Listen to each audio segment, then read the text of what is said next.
This past March, Governor Dennis Dugard signed a new bill into law that will give state judges the legal discretion to consider shared parenting in custody cases. And the law doesn't go into effect until July 1st, but there are already families planning their legal options. In tonight's Eye on KELOLAND, Jared Ransom shares one family's pain of separation and the possibilities of a new law provides. I'd like to get back into being a dad instead of a visitor with my kids. That could soon become a reality for parents like Matt Doyle, who find themselves on the short end of a child visitation battle. For Doyle, the court ruled that he would only get a few days a month to see his two sons, Landon and Braxton. I got a divorce. It's been finalized for about a year now.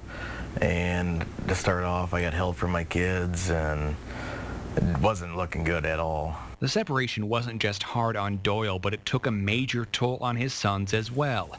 Braxton, now 13 years old, knew that a divorce was coming. I was kind of sad, but the idea wasn't really working out, so it just had to be done. Shortly after the split, things went downhill for the kids, especially Braxton. My son was put on probation. His grades went way down. His attendance in school went way down.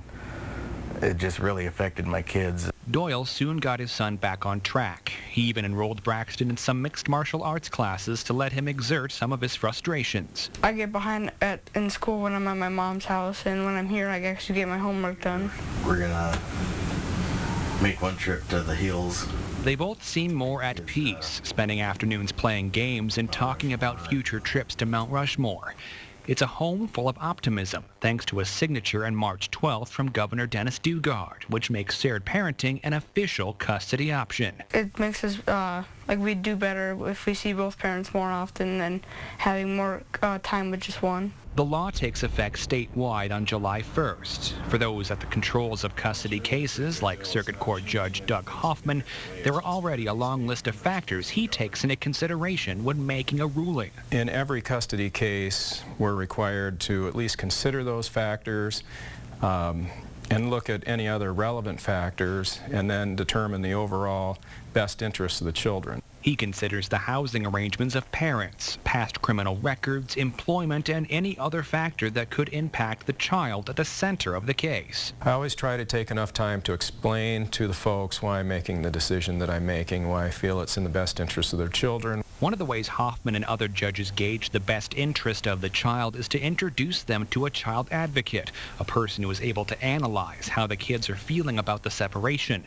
A home study may also be performed to get more information about both living situations. They will do an evaluation and make recommendations into what they believe is an appropriate custody arrangement. In Doyle's case, that never happened. They're the best interest of the kids is with the ex, and there was no home study done.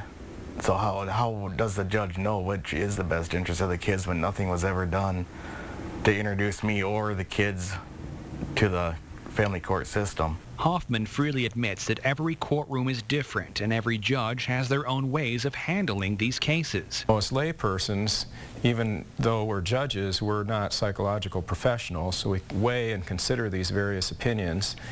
And the legislature now has expressed a policy that it's certainly something that we should consider. That something is shared parenting.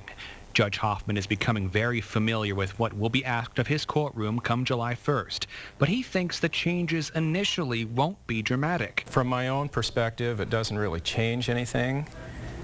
It outlines some more specific parameters with regard to considering shared parenting, or what we would call joint physical custody. It may not affect his rulings, but others may be granted a new perspective. I've entered decrees for shared parenting in many, many cases, but there may be some judges that were uncomfortable with it, and so this bill now will give them the authority and the guidance to make those considerations. This is cool. It is that guidance that has Matt Doyle and his sons hopeful as they reflect back on their pains and look forward to a future full of possibility. To me, it lifted a big boulder off my shoulders. If it goes to as what the judges should do and stuff, I think a lot more kids will be a lot happier with their own parents. For Eye on KELOLAND, I'm Jared Ransom.